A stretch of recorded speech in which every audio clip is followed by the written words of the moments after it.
Оланет, выланет, дона кыбз исчез. Слушайте, коми мойтыще.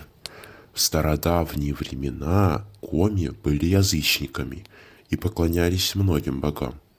В конце XIV века Русь отправила святителя Стефана Пермского крестить этот народ, и с тех пор они начали принимать христианство. Давайте же вспомним, что было до этого, в каких богов верил когда-то наш народ, как им поклонялись. Источники вы, как всегда, найдете в описании. Йен и Омуль – два противоположных верховных бога Демиурга. Они вылупились из яиц утки Чеш еще тогда, когда ничего, кроме бескрайнего моря, не существовало. Их мать разбилась о морскую гладь, и появилась земля. Обычно Йена считают добрым богом, а Омуля – плохим. Поочередно доставая остальные яйца, упавшие в воду, братья создали солнце, луну, животных, людей, духов и, по разным легендам, другие вещи. Часто Йена изображают в виде лося, а его детей – человека-лосями. По некоторым легендам, медведь – это сын Йена, который спустился на землю и стал жить на земле, а по другим – это человек, который оброс шерстью и превратился в такого зверя. Поэтому они – наши братья. Дом Йена находится в верхнем мире, на небе, который так и называется – Йен-Эш – Божья поверхность. Иногда он открывает его и показывает людям свое жилище. Небо загорается разноцветными огнями, что называют северным сиянием. И в это время Йен очень добр и исполняет все просьбы. Иногда открытием неба считают еще и солнечное затмение. Имя этих богов попусту не говорят, а также редко обращаются с просьбами и жалобами, ибо имели такое право только жрецы. Йен и Омуль строги. Нужно быть очень чистым или очень глупым, чтобы иметь смелость заговорить с ними. Войпель – это бог северного ветра, зимы, ночи и луны. Идол его находился на холме под священной березой и описывался как очень высокая четырехликая черная женщина, что противоречит одной из этимологий его имени, как Вой-Пель – северный дед. Не исключено, что название его сохранилось правильно. Вой-Пель – это северное ухо. К его болвану, коми помимо жертв, приносили раковины, что могло символизировать его уши. Некоторые ученые утверждают, что женские лица на изделиях пермского звериного стиля – это изображение бога. Войпель живет в гнезде ветров на горе Тельпос-Из, название которого так и переводится. Он считается очень добрым, но мог и наказывать людей, злиться. Особенно осторожным следовало вести себя в горах. Горный дух Шоа, ипостаси Войпеля, мог превратить шумного путника в камень. Детям после Иванова дня запрещалось скакать на досках и свистеть на дудках, потому что за шум этот бог мог ласкать заморозки и северный ветер. Но все же люди к нему обращались с просьбами беречь от болезней, порчи и отводить от них оружие врагов.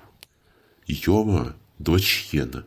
В отличие от Войпеля, образ богини не сохранился, и она встречается лишь в образе богини Бабы-Яги в сказках. В качестве доказательства приводится схожесть ее имени с финским Юмала и карельским Йомал, что переводится как «бог», балтийским Йомис – божество плодородия, и арийским Яма – бог смерти. Также она является людоедом, из-за чего ей могли приносить жертвы, и обладает большой силой.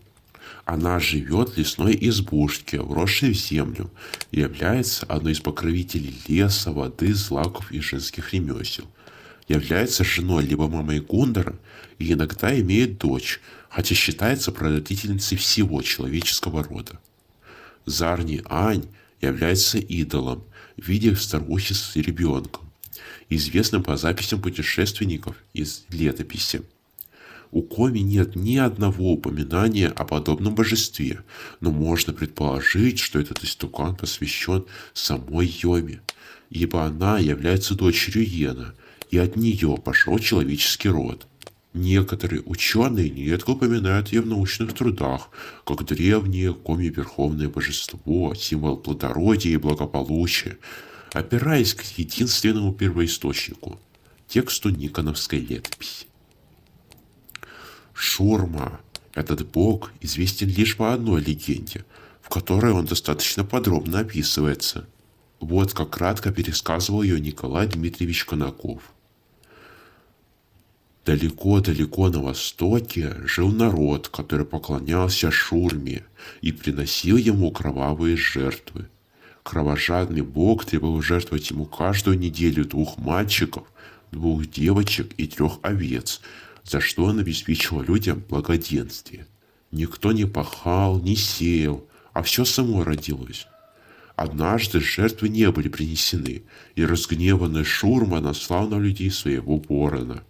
Ворон сжег пламенем, исходящим у него из клюва, всех людей, а 2 уцелевших предводителей этого народа, Остьес и Ошьес, прогнал далеко на закат, где они обосновались в коми-краях. Также говорят, что этот громовой ворон рассек огнем землю, образовав реку, и обронил перо, из которого выросли Уральские горы, отделившие коми-народ от восточной земли изобилия. Черань – это огромный паук, переносящий душу лов через реку Щир. Крепкость паутины определяется степенью совершенных грехов. Переправиться по ней удается только праведникам, а грешники падают в реку и погибают в кипящей смоле. Поэтому при погребении усопшего в гроб кладут нить, равную длине его тела. Если человек был грешен, придется перебираться через реку, опираясь на шест, оглоблю. За ней находится железная гора. Нужно хранить ногти, состриженные при жизни, чтобы после смерти они приросли на свои места и можно было забраться на гору. Находится эта река на севере, ибо там же располагается и загробный мир. Настоящая река Щирью течет в Приуральском районе Ямало-Ненецкого автономного округа. Сын Солнца. Он упоминается в коми-народной сказке, где лиса, по договоренности с лошадью, собирается ее зарезать. Она просит нож у Пама, жреца и колдуна, но тот говорит, что его нужно точить иену, а брусок для заточки может спустить только черный бык с месяца.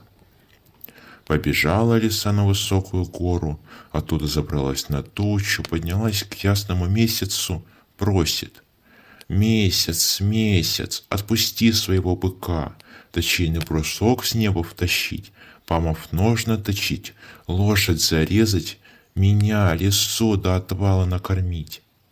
Отвечает месяц: «Моего быка может с неба согнать только небесный пастух, сын солнца». Побежала лиса к солнцу. «Солнышко, солнышко, отпусти со мной своего сына-пастуха. Пусть он погонит лунного быка, брусок иены стащить, Памов нож наточить, лошадь зарезать и кониной меня, лису до отвала накормить».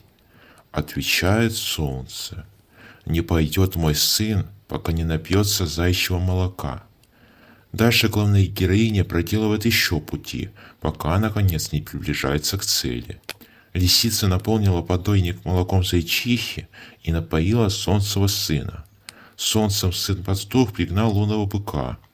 Бык притащил Паму брусок иена. Пам натащил свой нож, пошел лошадь резать, положил ее голову на приступок, ударил ножом, да так неладно, нескладно, что воткнулся нож в приступок. Испугалась лошадь и убежала без оглядки, и лисица ни с чем осталась. Еще сон солнца есть в сказке Калистрата Фалалеевича Жакова «Гулень». Одноименный герой от скуки и лени просит Иена поднять его на небо. Там он встречает жителей, среди которых и само солнцево дитя. Шел, увидел мальчика, который делал плети из новых тонких нитей, лучей солнца. «Что делаешь, мальчик?» — спросил его Гулень. «Плету, скоро будет гроза, в завтрашний день. Нужно будет выгнать по тучам из-за небесной изгороди небесную корову Радугу на водопой. Сам же я буду сын солнца». «Диво», — думает Гулень, — У всех дело на небе, не с кем покалякать. К сожалению, больше о нем ничего не известно. Есть предположение, что леший Верса и водяной Васа тоже были когда-то богами, но после крещения опустились до духов. Так, например, утверждал философ, литературовед, писатель и профессор Калистрат Валерьевич Жаков. Это все известные на сей день боги, в которых верил когда-то коми народ. Если вам понравилось и вы узнали что-то новое, то подписывайтесь, ставьте отметки «Мне нравится», а также загляните на другой канал, где тоже есть видео о коме. А мне надо идти. Буду ждать вас здесь. Зевы читайте, а дещилте, що став бурси. До накивзи щас.